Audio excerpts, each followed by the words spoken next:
CRS Channel! Ayan, tingnan nyo na ba? Punong-puno. Dahil nag-iisa lang ako, kaya i-enjoy ko na lang ang sarili ko. Wala nga lang ako yellow, pero eto, pineapple juice. Halo ko siya dyan. At ito.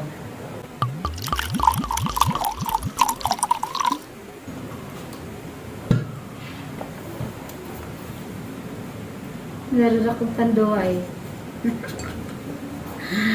Joke lang. Homemade wine ka ito mga ka-winners.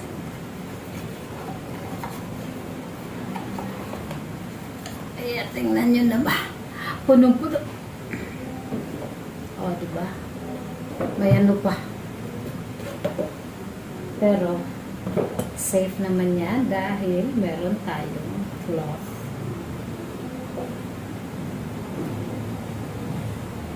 Haluan natin. Homemade wine na to, orange. Pag nagtagal pala, ganito yung kulay niya. Kaya, ito naman, ito pala, flex ko lang. Etong wine na to, hindi ko rin to binili. Sa exchange gift namin, ito yung nabunod ko. Shoutout kay Aljon, thank you sa wine na meron namang na may kasamang pulutan. Puno ang table ko. Yes! Kahit konti lang, di ba? Hindi konti-konti. Pero ito madami naman yan. Sarap nito. Kaso lang, di ko muna siya bubuksan dahil ang dami ko pang pagkain.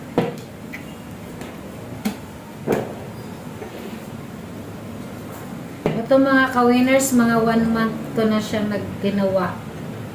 1 month na siya naka-ferment. Kaya pwede na siyang inumin. Malinis na. Wala nang mga puti-puti. Kasi sinala ko na siya.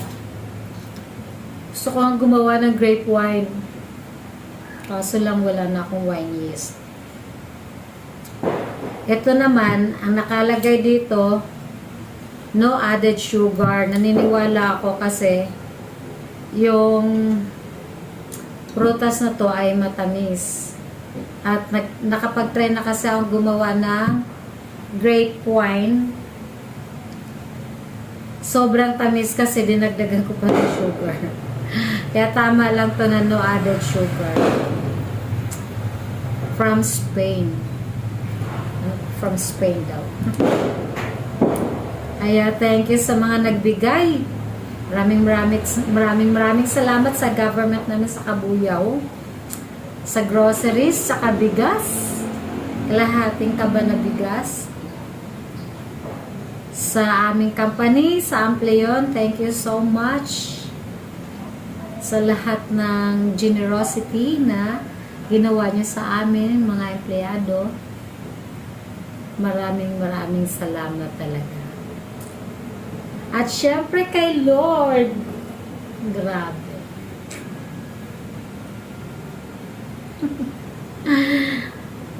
Ang daming ginawa ni Lord na magical sa buhay ko in 2025. Inumin ko na to. Cheers mga ka-winners! Happy New Year! Happy 2026! Mga natin sa 2025. Mag-improve at lalong gumanda ang buhay natin. Kalimutan na natin yung mga bagay na nagpapalungkot sa buhay natin. At kailangan maging masaya tayo sa 2026.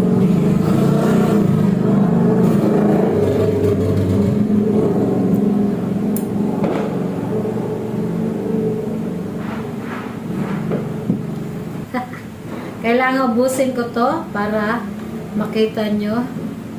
Tikman ko yung aking orange wine. Orange, pero bakit ganito ang kulay?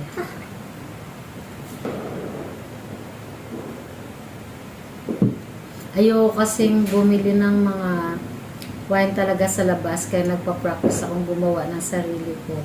Kasi alam ko, yung mga red wine sa labas, yung mga kagaya nito, pero ito naman kasi no added sugar, kaya okay lang. Super tamis, sigurado. Nakikita ko pati sa YouTube na grabe sila maglagay ng sugar. Which is not good, diba?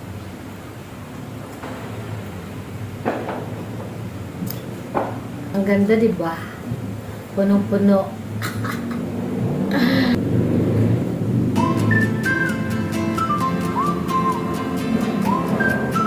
Ayun na. Kasi may ako na yan.